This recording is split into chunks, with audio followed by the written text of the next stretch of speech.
Hindi naman tayo mayayaman pero willing tayong magbigay kaysa dun sa ang dami-dami na nilang pera na Hi guys! Napanood nyo na ba yung video ni Miss Casey Tandingan sa, I think, concert nila yun sa New Zealand? Talagang pinanood ko yung video ng 10 minutes dito sa TikTok. So by the way, yung mapapanood nyo na video is no copyrighted infringement. So credit sa may-ari ng video na ipapalabas ko mamaya. Naantig lang ako. Nag-start to sa pag-request ng budots. So nag-joke lang naman siya na kapag nagbudot siya, kailangan magbigay sila ng GCash, ganon.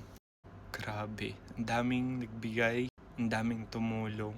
Yung masasabi mong nakaka-proud, mga co-OFW natin sa New Zealand, tama nga yung sinabi niya doon na kung sino pa mga OFW na malayo sa pamilya, na umalis ng Pilipinas para magtrabaho at kumita ng pera, sila pa yung nagbabayanihan at tumutulong kaysa doon sa mga gobyerno sa Pilipinas na nakaupo na mayaman na nga at sila pa yung kuha ng pera ng taong bayan.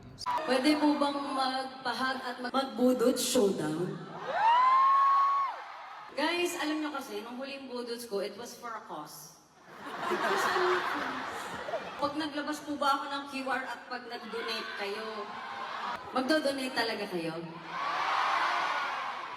Pag naglabas ako ng QR, totoo ba? Uy, tututuhanin ko kayo, ito-donate ko yan sa mga nasalanta ng earthquake sa Visayas at Mindanao. May GCash dito, alam kong may GCash dito. Ha? At tumatanggap kami ng cash. Ibibigay namin sa Angat Buhay sa Pilipinas. Totoo ba? Sige nga, sige nga. Oy, bakit isa lang nakikita kong nagsascan? Ay, alis ako. Sorry. Hoy, umabot na pala tayo sa ganito ngayon dito. Look. May cash? Kunin mo. Idodonate natin yan. Sige, kunin mo. Idodonate natin yan. Wala, sige.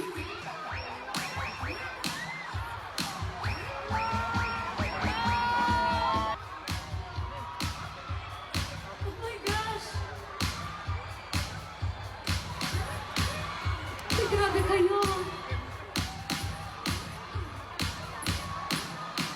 Uy! Uy, grabe kayo! Hala, naiiyak! Magbubudots lang ako, naiiyak ako.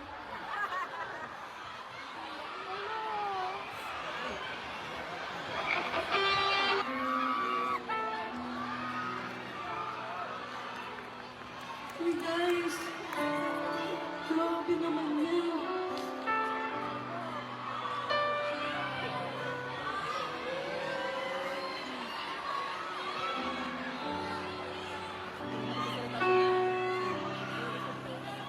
Guys, maraming salamat. Nag-start lang tayo na naglolokohan tayo sa budot, pero totoo talaga, i-donate po namin ito. Maraming salamat. Hindi niyo po kinailangan magbigay. Alam ko pong mahirap ang buhay dito. I know if you had better opportunities back home, you would not be here today.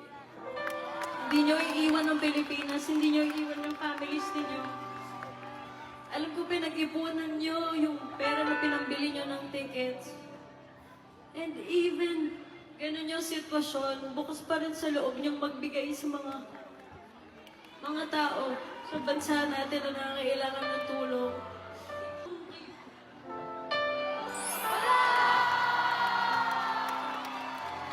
my God!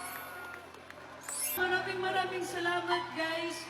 Sobrang thank you dahil sobrang generous ninyo. Sinasabi nila sa akin dito sa in-ear ko, ang dami din daw nagpapadala sa InstaPay. Online, maraming salamat. Thank you!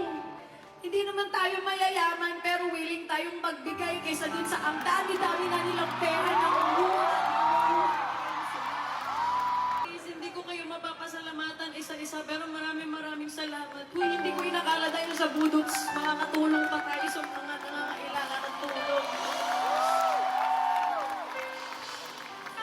Maraming salamat sa lahat ng mga kababayan natin dito sa New Zealand. Maraming salamat.